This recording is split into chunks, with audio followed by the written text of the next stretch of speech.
Greeson, and I do ceramic sculptures. I use paper clay most of the time because it works out really well with all the little details I have, because the clay sticks to itself more easily.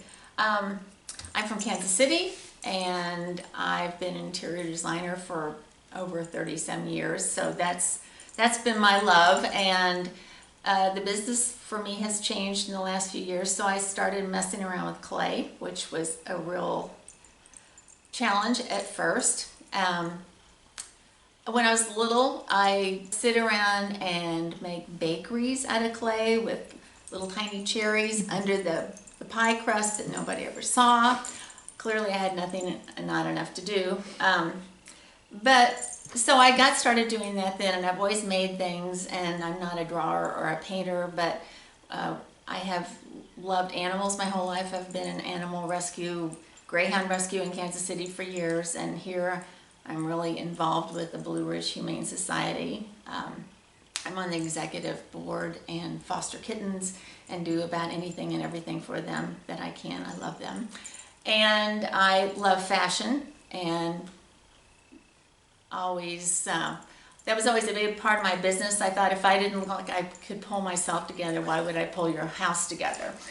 That was my excuse for being a clothes horse. And I love color, and my mom was a gardener, so I grew a lot of flowers with her, so I love flowers. And you see that in my work. You can see all the fashion and the animals and the color and lots of flowers and detail in my work. When I started working with clay, I had never had any classes or lessons or anything, so I just kind of sat down and started playing with it.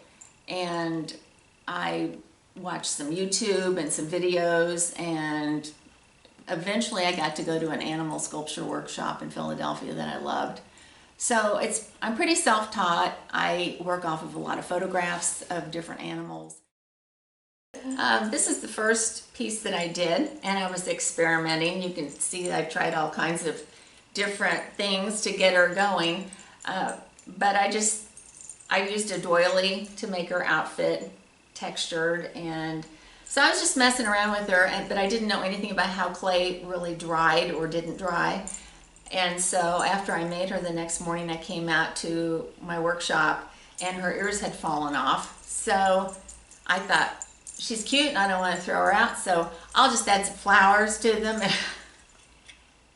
So there she is.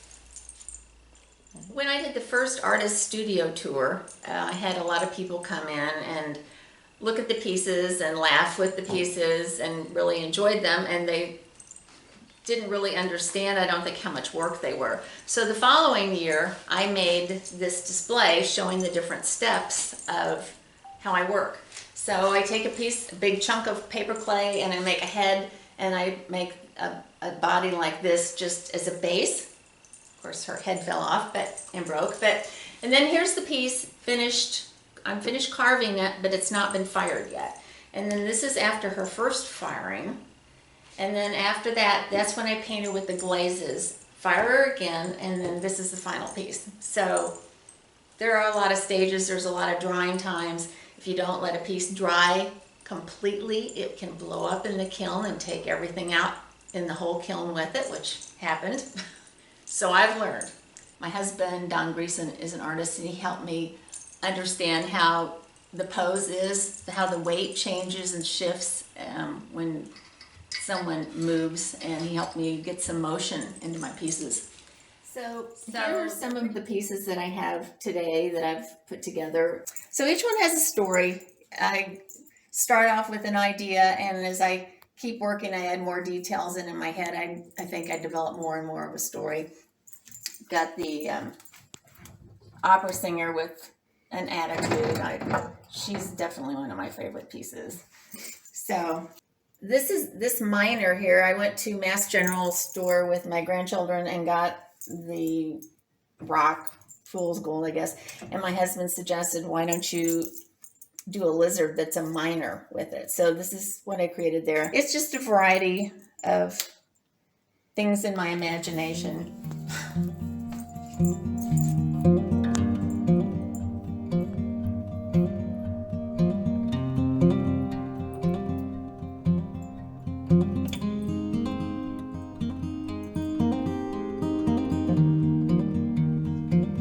This is Carmen Miranda. She's my banner piece. This is my first banner that I've ever had, and I feel really lucky. It's in a great spot. It's right in front of Mike's on Main, across from Hannah Flanagan's. And Champion Comfort Experts is my sponsor, and they do a lot of community work. I'm really grateful to them for sponsoring.